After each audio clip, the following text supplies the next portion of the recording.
ഇന്ന് ഞങ്ങളുടെ family and friends ഓണാഘോഷമായിരുന്നു കേട്ടോ. മാവേലിയുടെ അനുഗ്രഹമൊക്കെ വാങ്ങി, മുല്ലപ്പൂ ഉണ്ടായിരുന്നു. എല്ലാവരും നല്ല ട്രഡീഷണൽ കോസ്റ്റ്യൂംസിലായിട്ടാണ് വന്നിട്ടുണ്ടായിരുന്നത്. പപ്പടമൊക്കെ വറുത്തു. ഈ കാണുന്ന ഡിഷുകളെല്ലാം ഞങ്ങൾ വീട്ടിൽ നിന്ന് ഉണ്ടാക്കിക്കൊണ്ട് വന്നു കേട്ടോ. ഓരോരുത്തർ 2-3 വെച്ചൊക്കെ ഉണ്ടാക്കിക്കൊണ്ട് വന്നു. അമ്മച്ചിക്കായിരുന്നു ആദ്യം ഇല ഇട്ട് കേട്ടോ. അത് കഴിഞ്ഞ് പിള്ളേര്, അത് കഴിഞ്ഞ് വലിയവർ, അങ്ങനെ ഒരു ഓർഡറിലായിരുന്നു കേട്ടോ.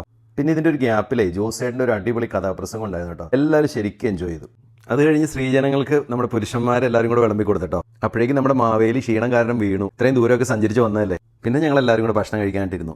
അമേരിക്കയിലായാലും ആഫ്രിക്കയിലായാലും മനസ്സറിഞ്ഞ് കുശാലായിട്ട് ഒന്നുണ്ടെങ്കിൽ ഇങ്ങനെ തുശനില മുറിച്ചു വെച്ചു തുമ്പപ്പൂൻ ചോറ് വിളമ്പി ആശിച്ച കറികളെല്ലാം ഇങ്ങനെ കൂട്ടിക്കുഴച്ച് ഇങ്ങനെ ഇങ്ങനെ ഇങ്ങനെ സദ്യ കഴിഞ്ഞ് എല്ലാവരും കൂടെ നല്ല പാട്ടൊക്കെ പാടി പിള്ളേരുടെ നിർബന്ധത്തിന് കുറച്ച് ടിക്ടോക്കും കാര്യങ്ങളൊക്കെ ചെയ്ത് ഈ കൊല്ലത്തെ